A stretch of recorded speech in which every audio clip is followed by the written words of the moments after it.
YouTubesters. So in today's video, I'm finally getting around to one of the, I think, 3 or 4 video responses that I said that I would do. This one, I'm going to try and do them in order that I said that I would do them in when telling the people that I was going to do a video response.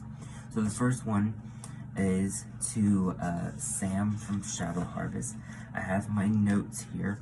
I'll try and edit it so that way it's a little more fluid.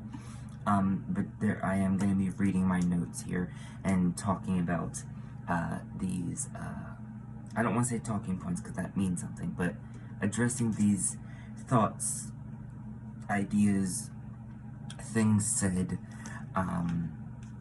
that were either something she said in the video and or something that I thought of while saying in the video. So I'm going to link that specific video in the description box, that way you can check it out if you haven't already. And of course you can subscribe to her if you haven't already. I also want to do a little quick shout out to Queen Gotalia from Conjure South. She just did a video talking about like folk spirits and deities and spirits, as in like spirit allies, and I just felt like it was kind of similar, especially when she was talking about ancestral deities. And there's a lot of important issues and points that are being addressed in that video, specifically referring to hoodoo. She did grow up in hoodoo culture and stuff like that. I am not a hoodoo practitioner, but I do love to learn about different cultures and stuff like that. But I prefer to learn from people who actually know what they're talking about. But I'm gonna link that video that she did as well, because when it's a very loose tie, but I wanted to kind of shout out to her anyway, and you know, really address ancestral days, because that is something that gets talked about in this video. So the video that I'm talking about is, in case you don't know and you want some context, Sam from Shadow Harvest did a video that was basically touching upon whether or not the deities are tied to the land, and are they able to, transverse? I think it's transverse the land, or leave and work with people who are no longer on ancestral land. Meaning, if you're Scottish by heritage, but you weren't born on Scottish soil, you're not living on Scottish soil, can you still work with the Scottish gods? If that's your blood, that's your heritage, are you still capable of working with the deities? And one could also argue, if it's not your blood, can you still work with the deities? I'm going to share with you the points that I want to address with the video, and then if time permits, I will add my personal experiences, gnosis, and opinion on if it's not in your blood, can you still work with the deities. So the first point that I want to address is, do gods stick with the land they were originally worshipped on? And I'm going to do it point by point. I personally think yes. I think it's very much a source of power for them. There's a reason why the gods were formed or discovered, however you want to call it, on that ancestral land. They were of the people. That all deities, whether if they're from a closed tradition or not, are technically ancestral deities. And this really touches upon a point that's further mentioned in the book, in my notes from the video, as well as a book. I'll link it in the description box. I don't remember the full title. It's actually part of a series, and this one's just particularly called Ancestors, and it's, I don't remember how to say the author's name. It begins with an M. It'll be linked in the description box. I'll also type out the name with the author's name, so that way you can check to make sure you're finding it. I did get the ebook. I'll see if I can try and link the ebook to y'all. But it is in like the audiobook app, so it may not be something you can access. If I'm able to, and if it works out pretty smoothly, I may try to link the researched link on Amazon. But yes, I do think that they stick with the land that they were originally worshipped on. I think that's kind of like a sanctuary or a home, a source of power, if you will. It's their origin, so I feel like they're stronger there. It kind of think along the lines of fighting on native soil. Do they move with their worshippers like their people can move? I also think this is true, because basically, divinity is within us. So, if we're capable of doing things, then things outside of the physical plane, physicality, basically beyond physical limitations, can do what we can do and so much more. So they can clearly traverse the lands and seas and be able to still work with their people. Because at the end of the day, the blood is still in you. You're still linked.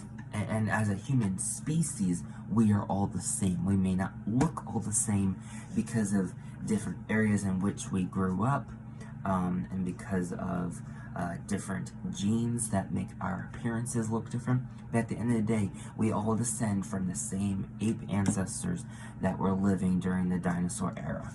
Yes, they stick to the land, but they can also leave the land. They were discovered through the land. That's how I understand it. I don't believe that any deity was created into being.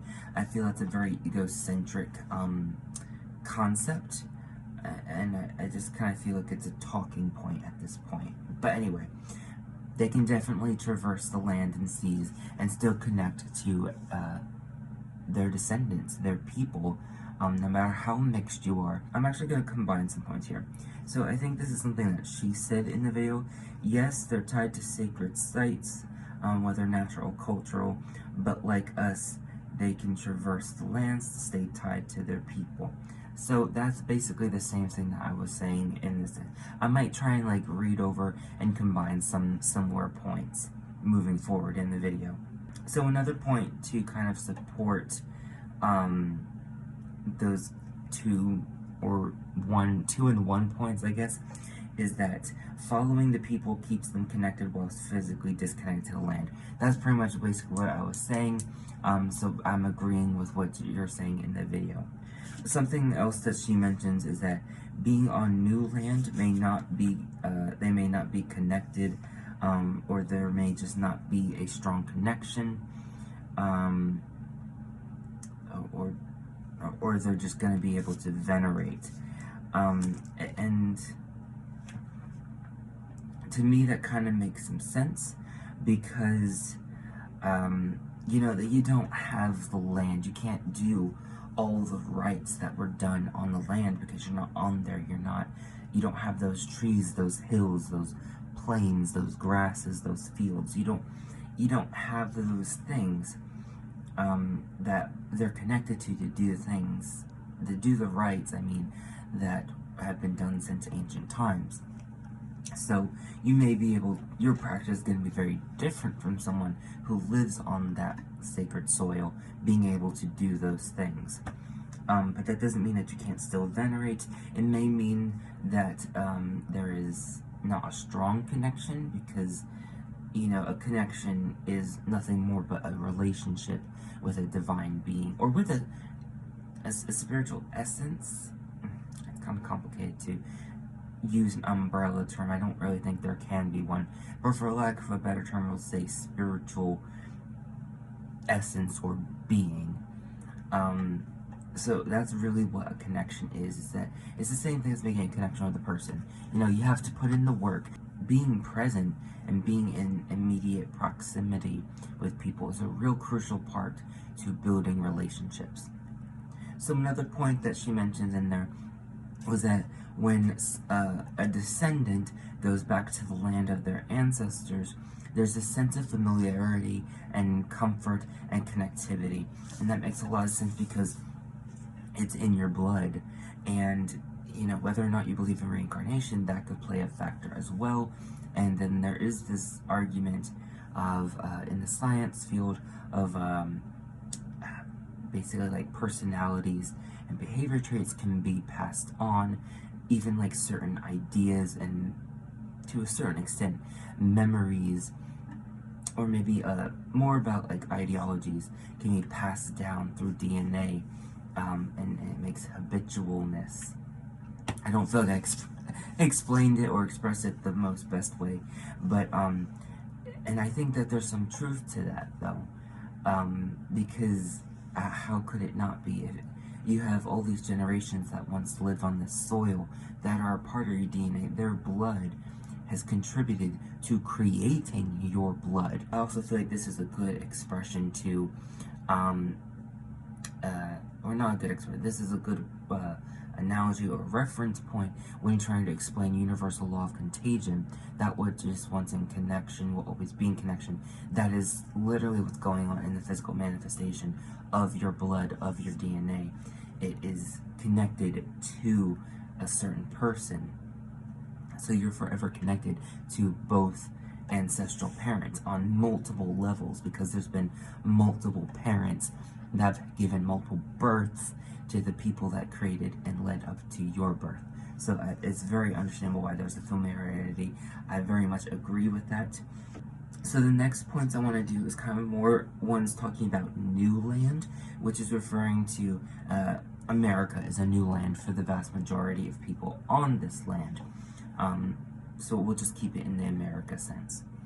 So she says something about the necessity to respect new land or visiting land, because of like possible trauma that needs respecting.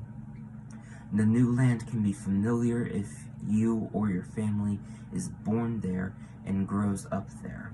Native spirits on new land, though not connected by blood or spirit lineage, may have a level of like being impressed, especially if respect comes from foreign people, specifically white people in this context. That last one is more of something that was kind of mentioned, but also in my own words, something I was thinking of while watching this video. So there is a necessity to respect it because it's not your native soil, it's not your ancestral soil. And while the earth is meant for everyone, it doesn't mean that everything is going to have the same connection, I guess, is what I'm trying to say. However, a connection can be developed. You can connect with any spiritual being as long as it's mutual and respectful. The whole gatekeeping thing, that is a social construct. Whether if you believe it's necessary or not, doesn't matter. It is a social construct. Whether if you support it or not, it's still a social construct. It is something that's created by devotees and practitioners and people that grew up in certain cultures, and it's usually, more times than not, meant as a way to preserve and protect cultures and practices and religion and beliefs that have been disrespected by people who are racist and colonizers. Whether white or not, it doesn't matter. It's primarily white people, but it is usually a means of preservation and protection rather than denial, because there's been too many centuries of proven patterns and habits of when being open to the public, it's not been respected. So there is that level of, you must respect this. You need to prove yourself to, because you're a foreigner to these native spirits and people. So you need to prove yourself to them. You don't necessarily need to jump through hoops and bend over backwards, but actions speak louder than words. And if you mean to be of respect, then they will know through your actions. And they'll also, especially the spirits, will be able to sense the energy in your heart, sense the intention of your heart and of your soul, and know who you really are about. And so this is why some people, even if they're foreigners, they can have successful experiences and get prosperous, because they're being mindful in their life. they are aware of these native spirits, and they respect them, and they treat them like an actual life because they know of their existence. That is why there can be this familiarness with families or people that if you grow up on a certain land. Like, for example, there was a lot of familiarity in my family with New Jersey because that's where a lot of generations were born and grew up. Well, I say a lot of generations, but it's really just my great-grandparents moved in New Jersey, and their children were born and raised there, and then then their children's children was born in there, raised there, and then their children's children were born and raised there. So there was like at least 3, I think now there might be 4 generations, because there is still family in New Jersey, and I think, yeah, some of them have children, so now there's a 4th generation being born and raised in New Jersey, so there is going to be a familiarity there. I don't think the majority of them are spiritual like me. There is at least one family member that I know is like in tarot and astrology, but I'm not sure if it's a spiritual practice or if it's a metaphysical new age practice, and there's technically a difference between the two. You may have spiritual experiences in your metaphysical practice, but it's not a spiritual practice because you're not working with spirits and spirituality and all that stuff. But that's a different video. Now, I wanted to talk about, or deepen my explanation to the impressed part of that last point that I made about how they may be impressed about you. So if you're respectful and you're entering with respect and you treat them with respect and kindness and authenticity, and there's genuineness in your expression towards them, they may be impressed. And the reason why it's impressed, or why I use the word impressed, is because, especially if you're a white person, these spirits and these people are used to seeing racist and or colonizer actions, ideology, mentality, habits, behavior, expressions, speech, etc. And so when you're, the immediate presentation is, oh no, here's another white person. But if you don't act like them, then they'll really see that you're different from them, and they will treat you with a respect, a mutual respect. There will be reciprocity. Another point that I wanted to mention was that deity spirits may have an acceptance to your family, especially if not connected to any form of disrespect, to basically include racism, colonization, or what have you. That is a good, a thing in your favor type of thing. That may be why they're impressed, or maybe why you have generations of success on a certain land. This could be things like not having problems with blight, or always having successful harvests and growths, and reaping what you sow and all that good stuff.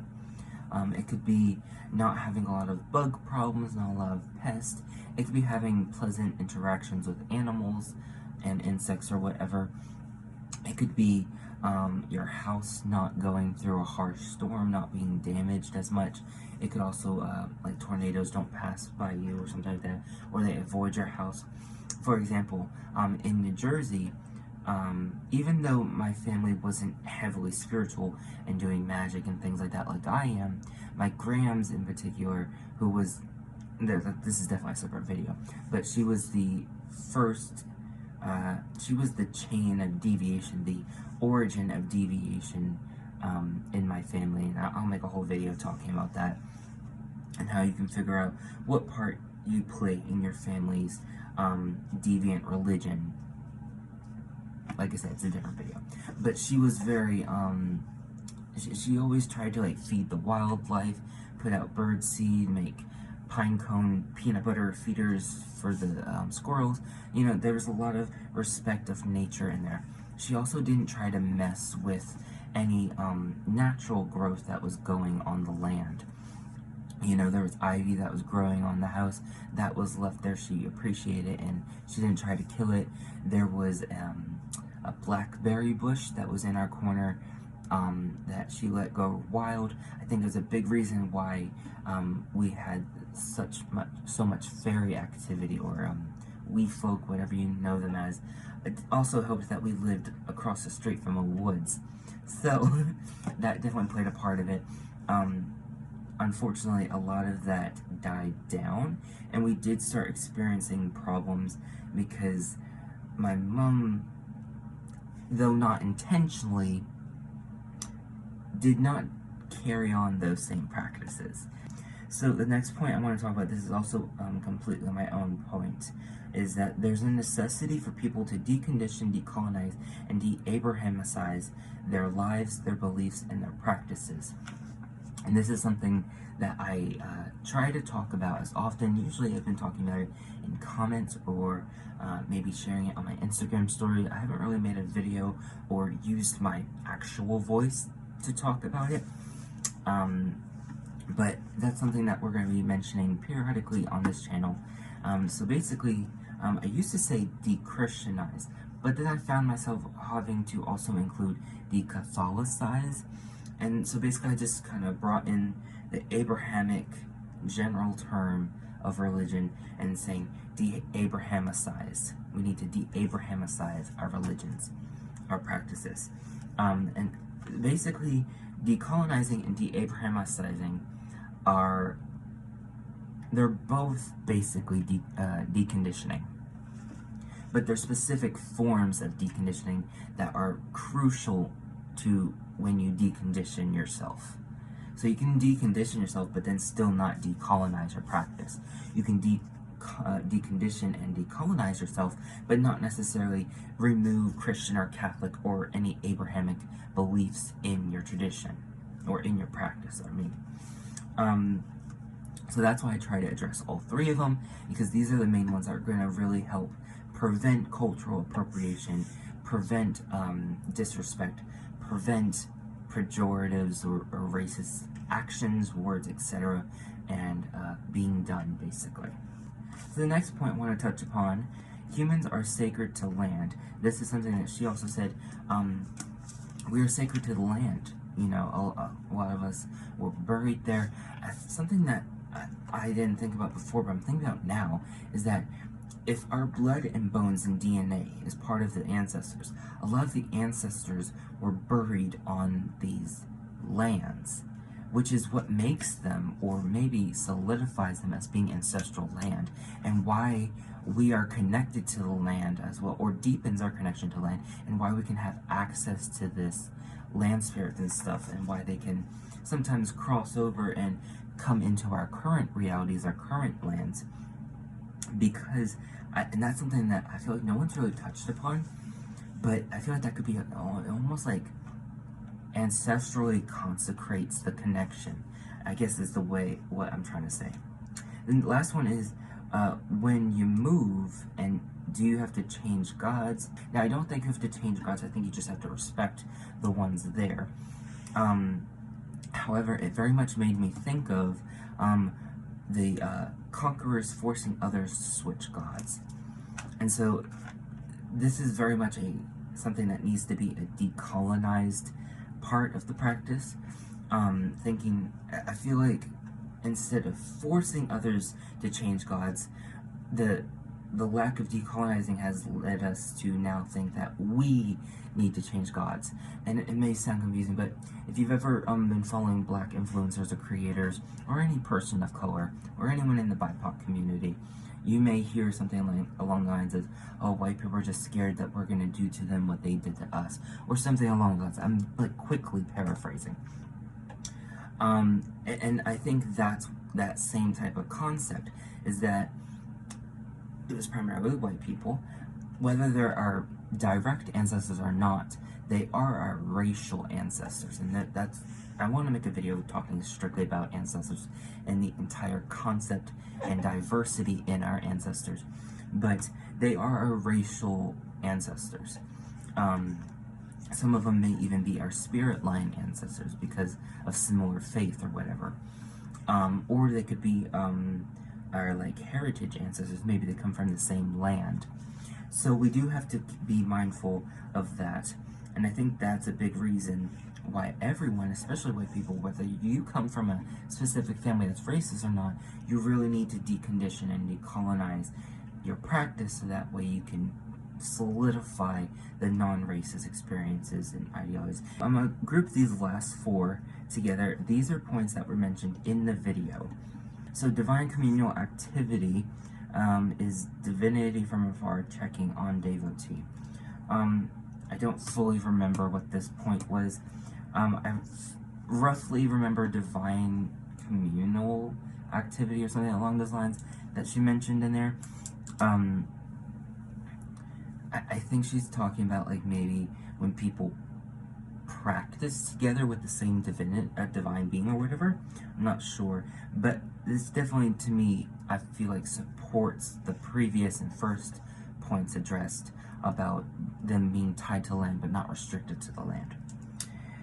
Foreign deity superseding native deity, interference or conflict. Now this is something I think I touched upon in the beginning. Again, it further supports that topic, that you need to respect the native divine forces and the spiritual beings, land spirits, etc., because these are the ones that are here.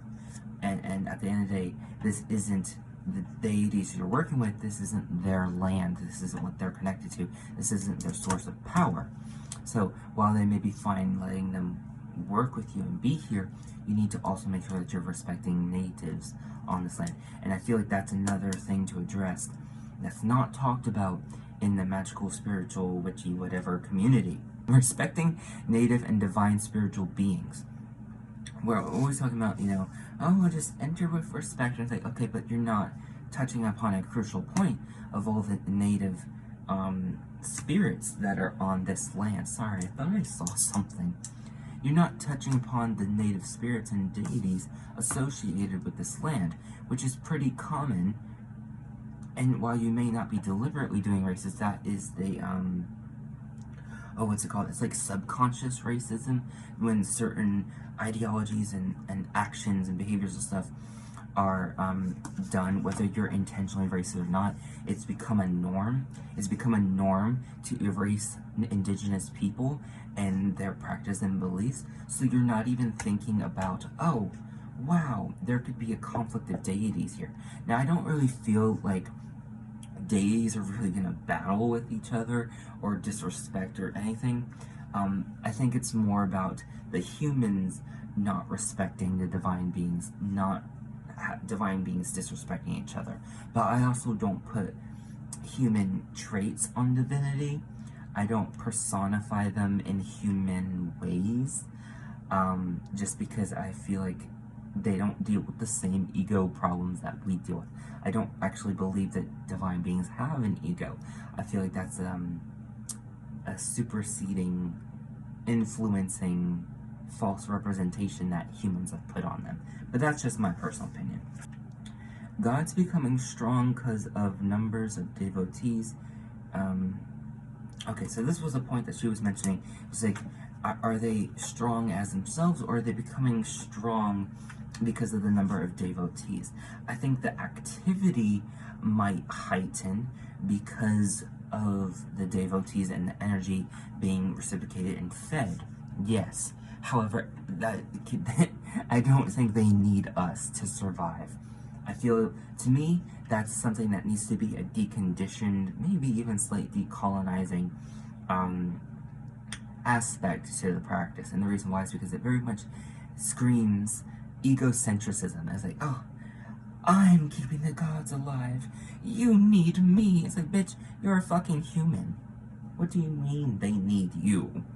You need them. They're the ones blessing you. You're not blessing them. You may be honoring and respecting them, and that's the way that you can reciprocate the blessings they're giving you, but they don't need you because they've been in existence beyond your ape ancestors' existence. So, and before civilization, these beings have been in existence and have been watching the development of the planet. I move on. Forgotten gods are weaker, asleep. Are they still tied to the land? that's the last point I'm going to touch upon. Again, I feel like if you genuinely believe this is a very egocentric, not that I'm trying to, like, disrespect your beliefs, but question yourself if this is an ego type of ideology, or do you have strong beliefs, not academic supporting narratives. Is this like a cultural thing? Is it, I don't know, I kind of lost my train of thought, to be honest. But basically, I'm gonna just touch upon that in the way that I can. So I feel like deities, when she was talking about this point, she was referencing to, like, indigenous tribes or indigenous people that, were not documented, or their practices fell through the cracks, and now they're essentially extinct. That's what she was talking about. And I personally think that they may not be weak. I think that they may just be, it's very likely that they may have just be working with other deities. I think it's very much like any type of folk Christian practice where Mother Mary is usually like some type of mother goddess, or how the saints have taken the place of some of the deities. I think it's very much like that, or how some will also work with demons because some of the deities have been merged with that. I think it might be more along those lines. So I don't think it's weaker. I think it's just been fractured. So, not that necessarily the deity is fractured, but the understanding and the being able to interact and work with the deity is fractured. So I think the weakness may be more an experience of the human, not a reality of the divine, if that makes any sense. Again, I think it's more relating to us and things that us and or our ancestors did that have weakened the experience. So that's basically my video response. I don't feel it was as fluid as I personally wanted it to be. I hope it was understandable. I feel like there's going to be a lot of editing that I'm going to have to do with this one. But, as promised, I'm going to talk about working with deities that are not within your heritage and blood. This is all my own personal opinion / experience, because I do have some deities, and I'm not going to name all of them. I'm not going to name any of them in this video, actually, and I'm not going to ever really name all of them just because of the way political climate is right now. But there are deities that have shown themselves to me, and this is kind of in reference to that point that I said, where a native divine being or something of that sort can be impressed by you. This is something that was that word was used with me from multiple deities from not my immediate heritage. This is getting very complicated. Basically, not from my known and visually visible and expressed heritage and culture. So, they basically said that, I asked them straight up, I was like, well, why are you showing yourself to me? Why are you, because, you know, I'm not, I don't look like these people, I'm not of these people, and this is how I'm going to explain it, is that the overarching truth that supersedes racism, supersedes appropriation, supersedes book cover representation, like don't judge a book by its cover, that's essentially what we do, supersedes what you look like, what you experience, what you've lived. The fact of the matter is, the truth is that there was an evolutionary concept. Before civilization was even a thing, we all descend from the first family, and the first family was an animal, and it was an ape. We are animals. It has been also proven and true that the first human-ish species originated in Africa. And this would have happened a good long time after the extinction of the dinosaurs, and when the humans really evolved and started separating in their evolutionary process from the apes. This is also specifically South Africa, is the location of understanding based on archaeology and anthropology and finding out bones and locations. When people started becoming bipedal, meaning like walking upright and on two legs, that was done as an evolutionary process for their hunting when they were hunter and gatherers before agricultural society. So basically what I'm trying to say is we are all African. I am, obviously, if you couldn't tell, a supporter of the Pan-African theory. I think we really need to start embracing the truth and the reality of the situation of our ancestors in history, is that they supersede that with what we look like. The point I'm trying to make is, I don't think you should try to force your way into a closed practice. Even though the overarching truth is that we all descend from Africa and that we all descend before that even from apes, do not use that, do not manipulate that truth and make it a reason why you basically act like a colonizer and feel entitled into this closed practice. Because at the end of the day, like I said earlier, a lot of this gatekeeping of culture and practices and religion, etc., is for preservation and protection, because there's been a history and a pattern of disrespect from people outside of their culture, outside their practices and religion and beliefs, etc.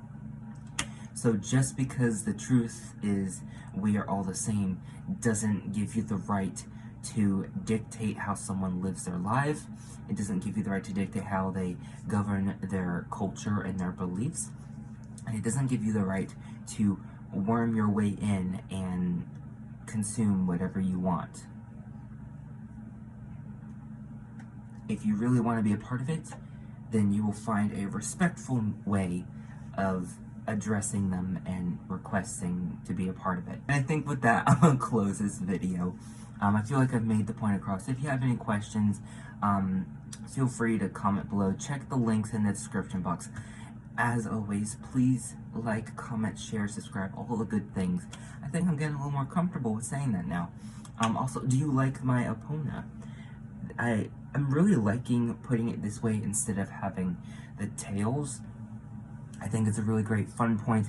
I try to do it with these type of scarves where I'll like really show off the little gold accent edge pieces. I think it's really fun.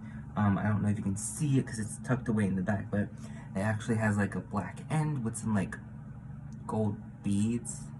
It's hard to explain. I'm very much wearing the red and gold right now, and honestly, red is a very powerful color in both Roma culture and in Slavic culture, so it's kind of fun because a lot of my practice and heritage and culture and tradition, especially in the Bohemian tradition, and culture, is a mixture of Romani and of specifically Bohemia and Czechoslovakia Slavic practices. But that's pretty much it. That's the video. Sam, if you're watching this, I hope you enjoyed it. I hope it made sense. I hope you didn't feel offended by anything, especially the more blunt parts of my video. I'm a pretty direct, blunt person, so that's just who I am, and I've just come to embrace it. As always, thank you for watching. Hojni i wieczni parowo mosesz. Gnavo.